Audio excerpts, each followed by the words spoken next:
Bueno, continuando con el artículo Lo inconsciente, vamos a entrar ya al final de este artículo, pero antes les quería hacer una aclaración que tiene que ver con la neurosis obsesiva. En realidad, lo que yo traje de la neurosis obsesiva, bueno, estuve chequeando el texto de Lo inconsciente.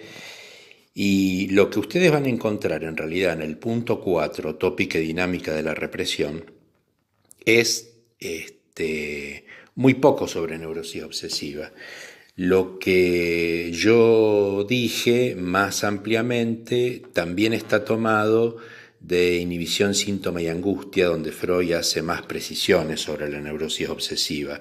En tópica y dinámica ustedes van a encontrar al final del punto no sé, unos 10 renglones de Freud sobre neurosis obsesiva, donde él dice que en la neurosis obsesiva hay una primera represión por formación reactiva. Recuerdan lo que hablamos antes de la formación reactiva, pero que esta formación reactiva no logra o no puede en determinado momento evitar, digamos, el retorno de las representaciones reprimidas. La aclaración es la siguiente: ahí Freud dice una primera represión por formación reactiva. Esa primera represión que él nombra ahí no es la primaria ni la originaria. Se refiere a una primera represión como una primera represión que hay que considerarla secundaria. Esto en relación a lo que Freud agrega después, como les decía antes, ya en Inhibición, Síntoma y Angustia. Bueno, nada, esto era para aclarar eso que, bueno, me quedó en el tintero en el audio anterior y que me parecía importante aclararles. Bueno, ahora en realidad me voy a referir a lo que Freud trata en el último punto del artículo Lo inconsciente, que se titula El discernimiento de lo inconsciente. Y vamos a ver por qué se titula así, El discernimiento de lo inconsciente. Porque a partir del problema de la esquizofrenia se plantea toda una cuestión, otra vez, como vemos, a partir de un problema de la clínica, de algo que en la clínica no le responde, se va a plantear toda una cuestión que va a llevar a reconsiderar y a reformular algunos asuntos. Me explico entonces un poco en relación a esto. Freud toma un caso que le fue aportado por Víctor Taus, otro psicoanalista, que es el caso de una paciente esquizofrénica que su esquizofrenia, una suerte de delirio, se desencadena a partir de una ruptura con su novio. Lo que ocurre es que a partir de esta ruptura con su novio, la paciente comienza con una suerte de delirio en la que dice: los ojos están torcidos, los ojos están torcidos. Él es un torcedor de ojos. Después también agrega algunas otras cosas que no las voy a tomar yo aquí para simplificar un poco la explicación, respecto de que, bueno, ella era de buena cuna y él la degradó. Hay una serie de comentarios en relación a eso y ciertos movimientos de la paciente, pero no voy a entrar en eso. Voy a tomar esto del torcedor de ojos, que la paciente dice: los ojos están torcidos. Él es un torcedor de ojos.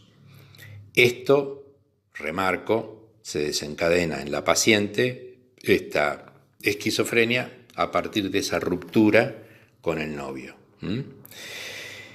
Después les voy a decir por qué esto es importante, es decir, que ese factor desencadenante que hay ahí.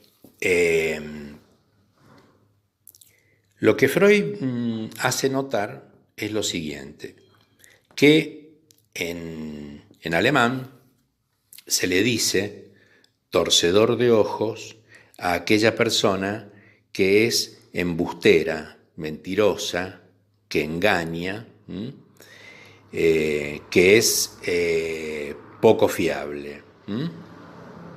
Esto en el uso corriente de la lengua. Esto es interesante para ver cómo lo inconsciente, digamos, y los síntomas o los delirios están localizados a partir de determinada lengua, en función del lenguaje. Pero lo que Freud dice es que en realidad la paciente esquizofrénica nos da la explicación de cuál es el motivo, la causa de su esquizofrenia, que tiene que ver con esta ruptura y con esa frase, los ojos están torcidos. Él es un torcedor de ojos. Es decir, que la causa de su esquizofrenia está motivada por ese engaño, por esa decepción que se ha producido en ella a partir de la ruptura. Ella interpreta, digamos, que él es un embustero, un engañador. Pero lo que Freud hace notar es que la paciente repite esto, y que en esta frase que ella dice, los ojos están torcidos, que no remite a ninguna otra cosa, simplemente dice eso, de un modo delirante, dice Freud, es como si el inconsciente estuviese allí, es decir, a cielo abierto. Es como si no hubiese nada que interpretar, si no hubiese allí algo reprimido, sino que el inconsciente mismo estuviese a la luz. Ella misma nos explica el motivo de su enfermedad, dice Freud, con un lenguaje de órgano.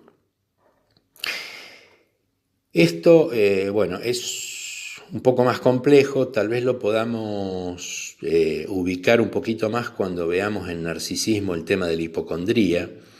En realidad, lenguaje de órgano aquí quiere decir que precisamente ella toma esto de ojos torcidos, los ojos están torcidos, con una certeza absoluta, sin que esto remita a ninguna otra significación reprimida, y entonces es como si no hubiera una dimensión metafórica en lo que ella plantea, sino que el lenguaje, precisamente, estuviese tomando, en este caso, el tema de los ojos, pero porque los ojos, digamos, designan esto de ojos torcidos, torcedor de ojos, designan precisamente esto de embustero, engañador, etc.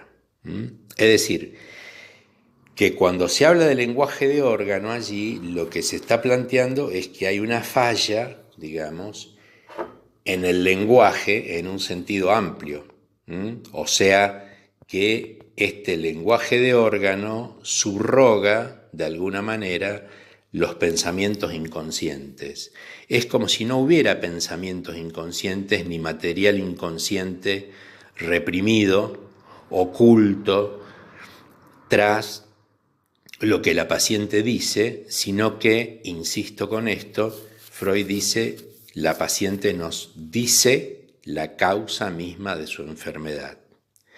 Entonces, la pregunta es, ¿qué ocurre en la esquizofrenia? O sea, ¿qué ha ocurrido en este caso que los ojos están torcidos, como lenguaje de órgano, concentra todo lo que se podría representar y no hay, digamos, algo reprimido y formaciones sustitutivas como en la neurosis, sino que todo está delirantemente concentrado allí.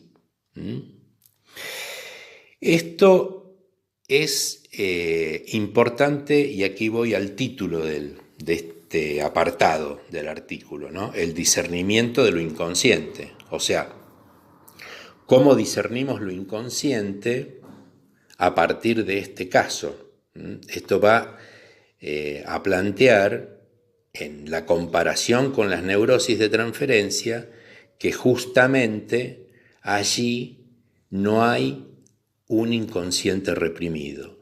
Freud dice, para comparar, que si esto hubiese ocurrido en una histeria, a la histérica podría haber ocurrido que como síntoma se le hubiesen torcido los ojos, o sea, hubiese hecho una conversión en la que presentara el torcimiento de sus ojos o de un ojo. Pero esto, en el caso de una histeria, precisamente como síntoma conversivo, podría remitir a que habría un pensamiento inconsciente reprimido, un material reprimido, que podría ser, por ejemplo, él es un torcedor de ojos, él es un embustero, él me engañó, etc. Y esto sería lo inconsciente, los pensamientos inconscientes, las representaciones inconscientes, en la que podría estar sostenido ese síntoma histérico de conversión que se le hubieran torcido los ojos. No es lo que pasa en el caso de esta esquizofrénica. Por eso decía el lenguaje de órgano, yo les decía antes, el lenguaje de órgano, los ojos están torcidos, subroga los pensamientos inconscientes que no hay, que sí habría en la histeria o en cualquier otra neurosis. Es decir, que con lo que Freud se encuentra aquí es con que hay un asunto en la esquizofrenia y en general en la psicosis que precisamente ese espacio inconsciente y la delimitación entre el inconsciente y los otros sistemas es como si no hubiese estado constituido, como si no se hubiese constituido. Ese es el problema que le trae en este punto al discernimiento de lo inconsciente el desarrollo metapsicológico que Freud hace a partir de este caso, de esta esquizofrenia, que presenta una excepción a todo lo que se venía planteando respecto de las neurosis de transferencia, como vimos antes en las 3 neurosis. Bueno, en este punto Freud va a retomar algo que lo va a llevar, que nos lleva a nosotros también, a definir y ubicar un poco mejor qué pasa con la especificidad de las representaciones en los sistemas inconsciente y preconsciente. ¿En qué sentido? En el sentido en que Freud plantea lo siguiente. En realidad él acaba de retomar una idea que está en la carta 52, que también está en Interpretación de los Sueños, y que es la siguiente pregunta. Él dice, bueno, cuando tenemos un material inconsciente, ¿podemos pensar que este material inconsciente de huellas, de representaciones, tiene a su vez una transcripción, otra inscripción correlativa en el sistema preconsciente? En este caso es lo que se llama la hipótesis de una doble inscripción, es decir, una doble inscripción en el sentido de que a determinado material de huella o representación inconsciente le correspondería determinado material de huella o inscripción preconsciente. Primera hipótesis. ¿Hay entonces una doble inscripción del material?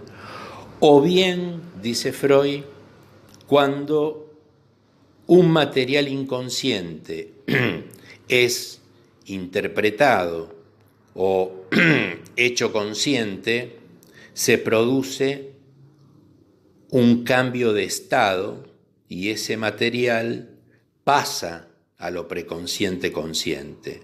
Segunda hipótesis. Es decir, si cuando se articula determinado material inconsciente en el trabajo clínico, ese material inconsciente no tenía una doble inscripción, sino que cambia de estado. Es una hipótesis que Freud llama del cambio de estado o funcional, es decir, por hacerse consciente. Lo inconsciente se produce, digamos, un cambio de estado del material, un pasaje del material a las otras instancias. Bueno, en realidad lo que ocurre es que, digamos así, Freud no se va a quedar con ninguna de estas dos hipótesis, sino que ustedes van a ver, cuando lean el texto, que esto lo lleva a otra cuestión. Él dice, bueno, en realidad, lo que ocurre, dice, es que la representación total, global, del objeto en forma consciente, la representación consciente, es la sumatoria de dos tipos de representaciones diferentes. Y va a especificar lo siguiente. Tenemos una representación, o las representaciones, mejor dicho, cosa, inconscientes, y las representaciones palabra, propias de lo preconsciente. La representación global, total, que tenemos de un objeto en la conciencia es la sumatoria de esas dos representaciones inconsciente y preconsciente respectivamente. Es decir, que en el caso, digamos, de la hipótesis que Freud hace en esa comparación con la histeria, cuando dice se le hubiesen torcido los ojos, lo que Freud está diciendo es que en verdad el torcedor de ojos, es decir, esta expresión que significa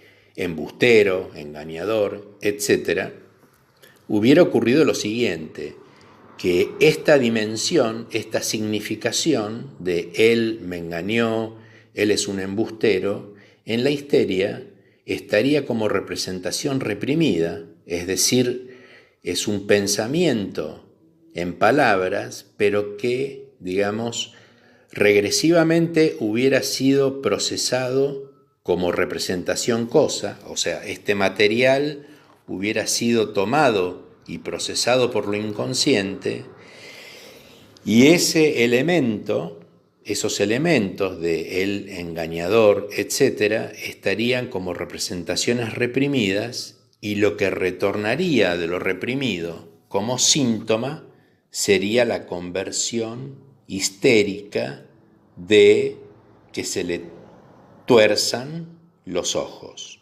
ese síntoma conversivo que hubiera hecho la histérica. En cambio, dice Freud, respecto de esta paciente esquizofrénica, es como si, cuando él dice, bueno, es como si lo inconsciente estuviera a la luz, estuviera todo allí, es como si precisamente en la esquizofrenia no operara esta distinción propia de la tópica, inconsciente y preconsciente. ¿Qué distinción? la distinción entre un tipo de representaciones cosa, inconscientes, y un tipo de representaciones palabra, preconscientes. Freud dice, y esto es importante aclararlo, Freud dice, porque en la esquizofrenia las palabras son tratadas como cosas. Es decir, que esa cosa, ojos torcidos, los ojos están torcidos, que en la histeria remitirían como material reprimido, representación cosa en lo inconsciente, él es un torcedor de ojos, un embustero, etc. Aquí está todo concentrado como si ojos torcidos fuera al mismo tiempo la palabra y la representación cosa que debería estar reprimida en la histeria y que aquí no lo está. Y Freud dice, bueno, es como si aquí la represión hubiera arrastrado, hubiera asediado también a las palabras. Y hay una especie de indiferenciación en ese clivaje que hay en la representación entre cosa y palabra. Aquí hay una indiferenciación. Y Freud dice como si la represión, repito, hubiese arrastrado también a las representaciones palabra, lo cual haría que, digamos, pudiesen ser tratadas las palabras mismas como cosas. Es decir, no sé si ustedes advierten que, digamos, a ver, cómo hacerlo un poco más gráfico. Yo diría, es como si estuviera pegado, como si representación, cosa y palabra estuviesen pegadas y fuesen lo mismo, como si no hubiese esa distinción que le da la distinción tópica de inconsciente y preconsciente, especificando representación cosa en lo inconsciente, palabra en lo preconsciente. Es como si eso no operara. De hecho, no es como si, es que eso no opera, dice Freud. Por eso, digamos, no puede desplazarse la significación, digamos, de torcedor de ojos como embustero, no puede, digamos, tomarse como una significación inconsciente, sino que está toda allí concentrada en ese ojos torcidos. E insisto, ahí Freud fundamenta esto del lenguaje de órgano. Es decir, que el lenguaje de órgano en realidad quiere decir falla de la dimensión del lenguaje en su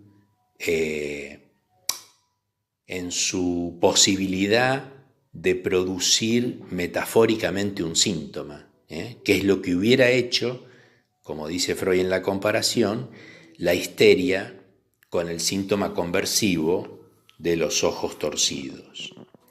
De modo que el uso que hace Freud aquí del término represión es un uso muy raro, porque acá represión no quiere decir lo mismo que el uso que Freud hace cuando habla de represión primaria, secundaria, etcétera, en la neurosis. Es otra cosa. Acá dice la represión arrastró, asedió a las representaciones palabra. En realidad, en la represión tal como se planteaba en la neurosis, esto no ocurre. Entonces Freud está usando el mismo término, represión, para explicar una cosa muy distinta, que es el hecho de la afirmación delirante de esta esquizofrénica. No tiene nada que ver con el uso que hace de represión en la neurosis. Bueno, digo esto porque después, precisamente, Bueno, en Lacan esto va a tener una distinción que va a plantear otro tipo de mecanismo para la psicosis, que es el que Lacan llama forclusión, que precisamente alude a que no se pudo consumar un mecanismo de represión con sus tres tiempos como ocurre en la neurosis de transferencia. Pero además Freud va a agregar algo más que es muy importante. Él dice que estas dos representaciones, es decir, la representación cosa inconsciente y la representación palabra preconsciente, son propias de cada sistema y que tienen que ver o, digamos, se forman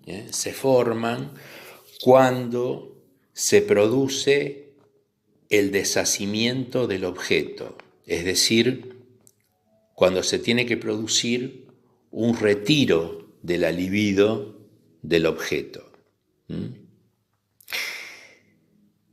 Esto es muy importante porque también va a estar presente en narcisismo. El retiro de la libido del objeto tiene que ver con la decepción o con cierta frustración, al menos en Freud, experimentada respecto del objeto en cuestión.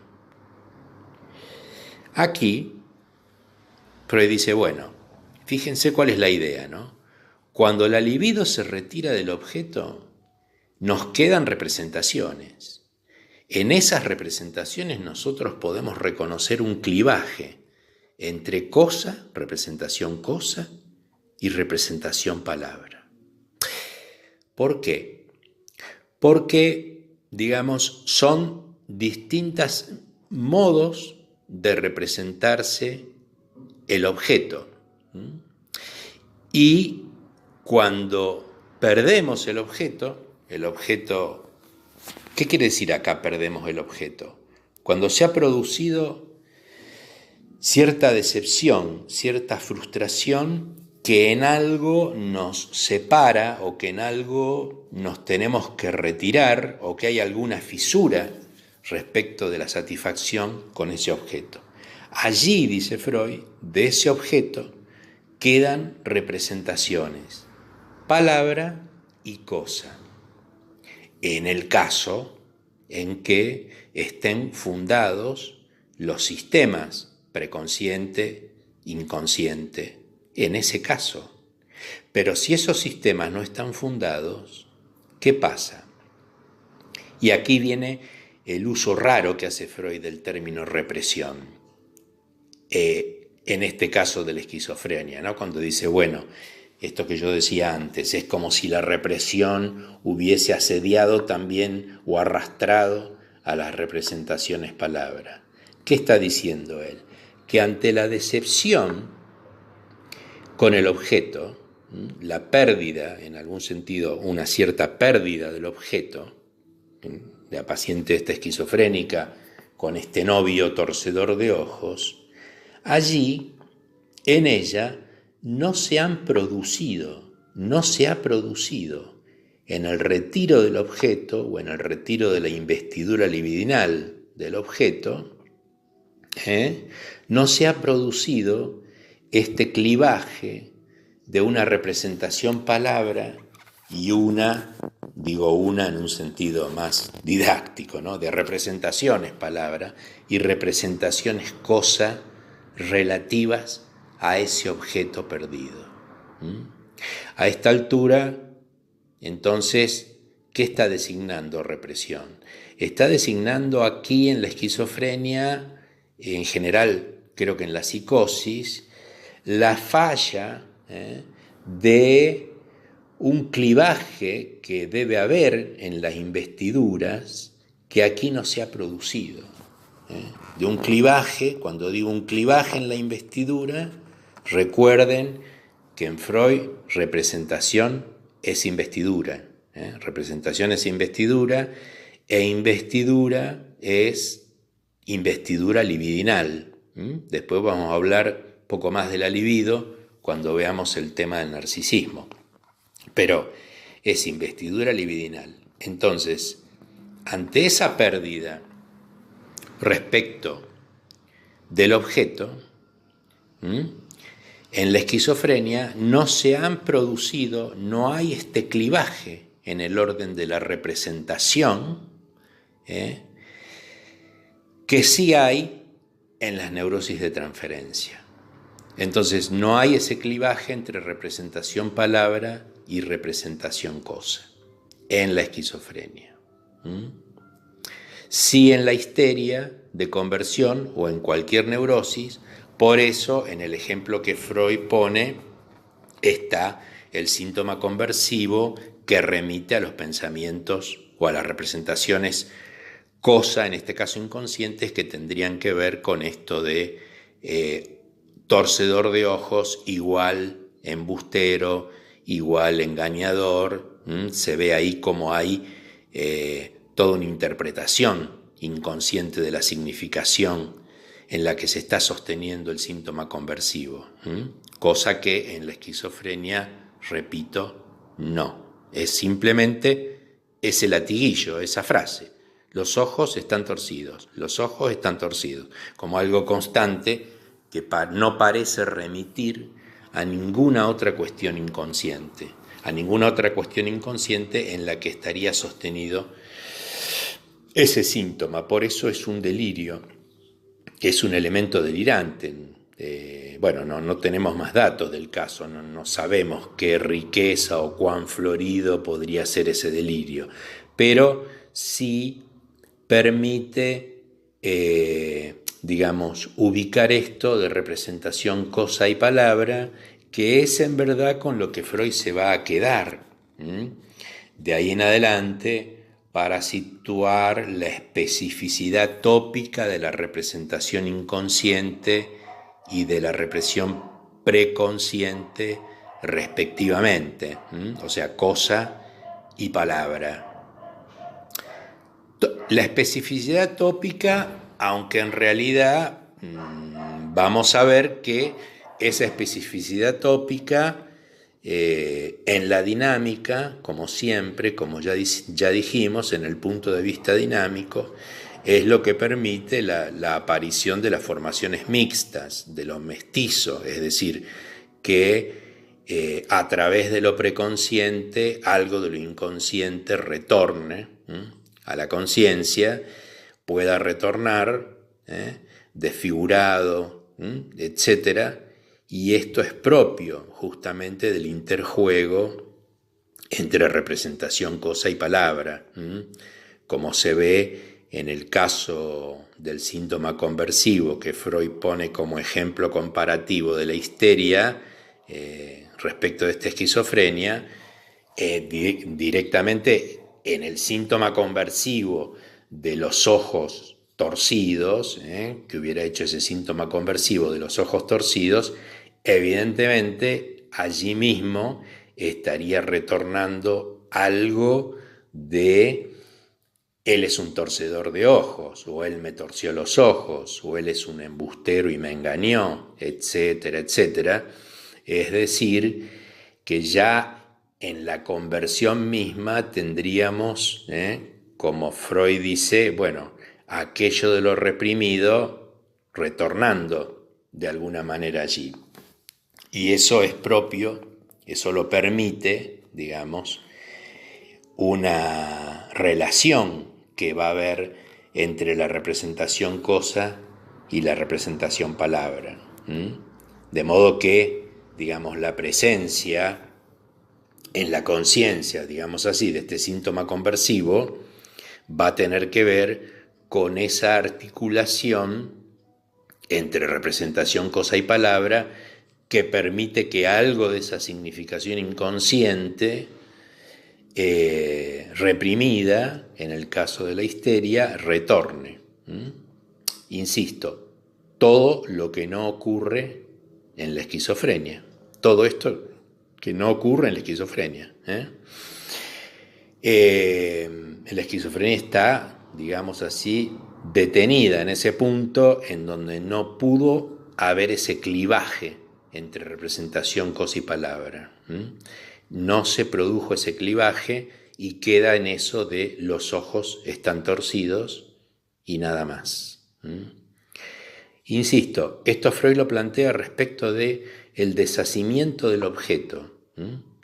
Pero, digamos, porque uno podría pensar, bueno, pero en realidad el deshacimiento del objeto, la separación respecto de los objetos se produce en la infancia.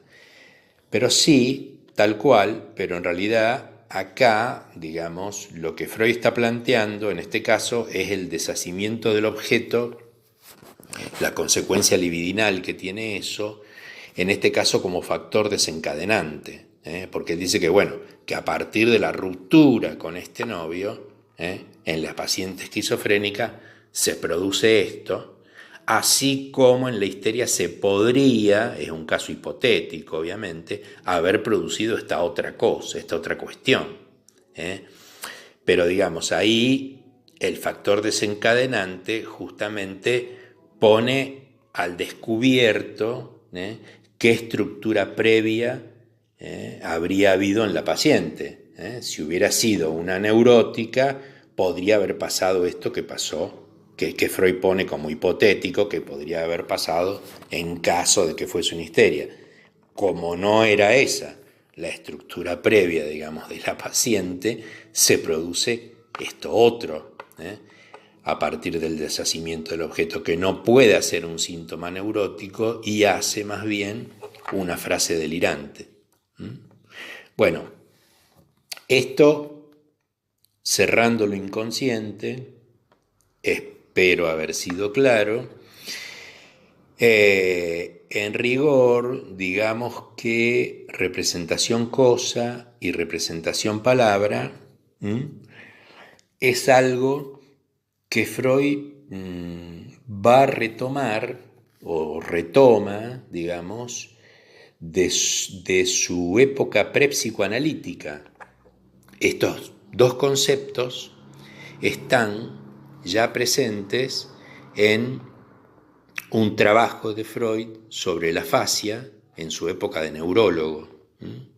Lo que ocurre es que aquí él va a retomar, digamos, representación cosa y representación palabra de aquel trabajo sobre la fascia y va a explotar estos dos conceptos que él había producido ahora para, digamos, aplicarlos, digamos así, y tratar de delimitar la especificidad de la representación en lo inconsciente y en lo preconsciente. Bueno, sobre esto que desarrollé hasta aquí, en este audio, que es el último sobre el artículo Lo inconsciente, ustedes van a encontrar en los cuadernos de metapsicología número 1 un trabajo mío que se llama Un raro uso del concepto represión en el discernimiento de lo inconsciente. Con raro uso del concepto represión me refiero allí justamente a esto que les decía, que el uso que hace de represión para hablar aquí de la esquizofrenia es muy distinto al que usa para las neurosis y es inespecífico. Bueno, les menciono este artículo mío porque seguramente allí lo van a encontrar como está escrito, mucho más a lo mejor ordenada la exposición que lo que puedo hacer en un audio, digamos, que es, bueno, obviamente algo más espontáneo y más, a veces entonces más desordenado. Entonces, el próximo audio, prefiero cortar aquí, terminando con el artículo Lo inconsciente, y en el próximo audio voy a tomar lo que Freud trabaja respecto de cosa y palabra en su trabajo de la fascia, y para que podamos pensar cómo se articula eso a lo inconsciente y a lo preconsciente. Y bueno, vamos a definir un poco más estas dos tipos de representaciones, representación cosa y representación palabra, si podemos, articulándolo con algo también que Lacan plantea en relación a esto. Entonces el próximo audio lo voy a titular, para que ustedes puedan seguir por allí, palabra y cosa. Vamos a ver si lo podemos desarrollar en un solo audio o en más de uno. Bueno, en ese caso estarán, como siempre, numerados. Bueno, muy bien.